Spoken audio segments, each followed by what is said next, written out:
Hello বন্ধুরা, আপনি যদি এইচডিবি ফাইন্যান্সিয়াল থেকে কোনো লোন নিয়ে থাকেন এবং সেই লোন যদি ক্লিয়ার হয়ে যায় তাহলে কিন্তু আপনি সহজভাবে এনওসি আপনি ডাউনলোড করে নিতে পারবেন।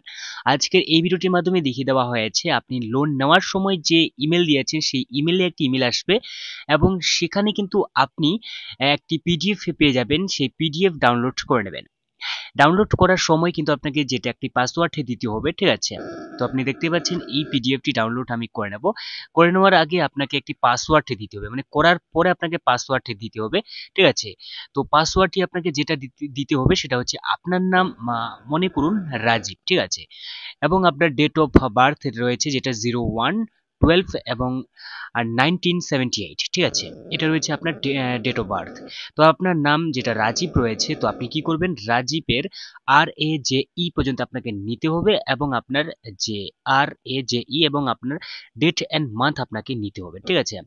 ইয়ার আপনাকে নিতে হবে না।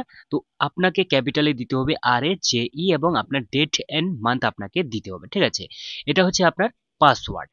তো আপনি যে এনওসিটা ডাউনলোড করবেন, ডাউনলোড করার পর যে আপনাকে পাসওয়ার্ড দিতে হবে, তো সেই পাসওয়ার্ড হিসেবে কিন্তু আপনি যেটা RAJE এবং যেটা আপনার ডেট অ্যান্ড মান্থ রয়েছে সেটা কিন্তু আপনাকে এখানে বসিয়ে দিতে হবে। তো আমি বসিয়ে দিয়েছি আমার নাম যেটা রয়েছে বিপ্লব, BIPL নিয়েছি এবং ডেট অ্যান্ড মান্থ বসিয়ে দিয়েছি। এরপর আমি কি করব, এখান থেকে ডান করে নেব।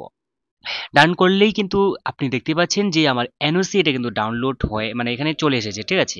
তো এখান থেকে আপনি দেখতে পাচ্ছেন আমার যে এইচডিবি ফাইন্যান্সিয়াল যে লোন ছিল সেটা কিন্তু মকুব হয়ে গেছে এবং এখানে এনওসি রয়েছে, ঠিক আছে?